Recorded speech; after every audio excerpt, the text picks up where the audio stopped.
Hi hello வணக்கம். இது உங்கள் சிவி ஈஸோன்னு சொல்லணும். எப்படி இருக்கீங்க? இப்போ பார்த்தீங்கன்னா பயங்கரமான ஒரு ட்விஸ்ட் பிக் பாஸ் போட்டிருக்காரு.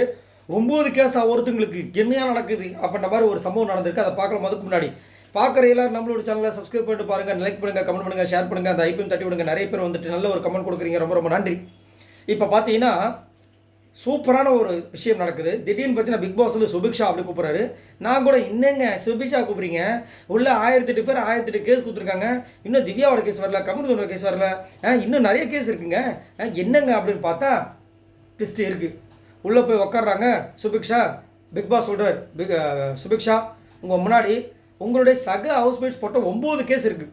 இவங்க ஷாக்காக, என்னங்க சொல்கிறீங்க, நான் ஏன் கேஸ் இல்லை நினச்சேன்னு 9 கேஸை அப்படியே வெளியே எடுத்துகிட்டு போகிறீங்க, அவங்கக்கிட்ட படித்து காட்டுங்க. ஸோ யார் யாரெல்லாம் கேஸ் போட்டாங்கன்ற விஷயங்கள்லாம் வெளியே போகுது. ஆனால் 9 கேஸா? ஆல்ரெடி மொத்தமாக ஒரு 5 கேஸ் ரொம்ப முடிஞ்சிருக்கு. ஒரு ஆளுக்கு 3 கேஸ்னா கூட சக ஹவுஸ்மேட்ஸ் போட்ட கேஸ் எங்கேயோ போதுங்க.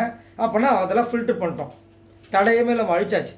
இப்போது இந்த இருக்கிற 9 கேஸை எடுத்துகிட்டு போய் அங்கே போய் ஏற்ற இறக்கம் இல்லாமல் அதுக்கு உரிய மரியாதையோட, நோட் பண்ணிக்கோங்க, இது அதுக்கு உரிய மரியாதையோட. ஸோ இதுலேருந்தே நீங்கள் கண்டுபிடிச்சிக்கலாம் அரோராவுக்கு இந்த வாரம் செம்ம அடி இருக்குன்ட்டு. ஏன்னா நேற்று வந்து ஜட்ஜி வேஷம் போட்டிருக்கிற இவர் வினோத் மாடியில் டங்குன்னு கொட்டியிருப்பாங்க, சரிங்களா? அது ஒன்று தெரிஞ்சிருச்சு. மரியாதையோட ஏற்ற இறக்கம் இல்லாமல் போய் படித்து காமிங்க. எல்லாருமே வந்துட்டு பிளான் பண்ணி எந்த கேஸை எடுத்துகிட்டு போகணும்னு சொல்லிட்டு அவங்க முடிவு பண்ணுவாங்க அப்படின்ட்டு. நீங்கள் இதை வந்துட்டு போய் அங்கே போய் சொல்லுங்கன்னு. இப்போ தான் வந்து சுபிக்ஷா வெளியே வராங்க. செம்ம ட்விஸ்ட்டு. இப்போது யார் யார் மேலே யார் யார் என்னென்ன கேஸ் போட்டிருக்காங்கன்ற விஷயங்கள்லாம் வரப்போது செம்மையாக இருக்க போது. ஆல்ரெடி விஜய் பார்வதி போட்ட கேஸ் முடிஞ்சிருச்சு, ஆதிரை போட்டது முடிஞ்சிருச்சு.